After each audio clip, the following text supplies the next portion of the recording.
at least 4 years, and there were 11 different laws that were on the books that had no business being there in the first place.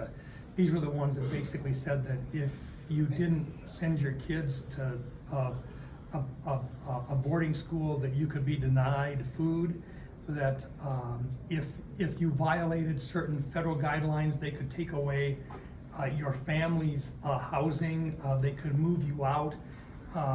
It basically were laws that had been outdated, and it was a time in which the federal government was trying to assimilate the Native Americans into to the European cultures that the rest of our country had.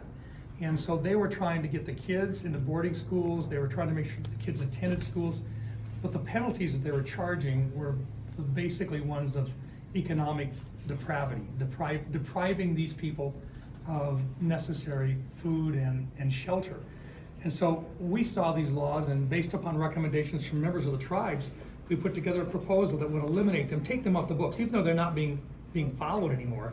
We wanted to make sure that the federal government would acknowledge that they shouldn't have been there in the first place. So coordinating between Republicans and Democrats on a bipartisan basis, it passed the United States Senate with a unanimous consent.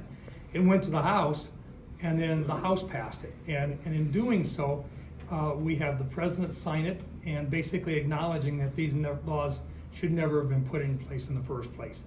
So I wanted to give that to the Great Plains Tribal Chairmen's Association, along with the pen that the president signed it with, just to acknowledge that it's these organizations banding together helped us to get this done.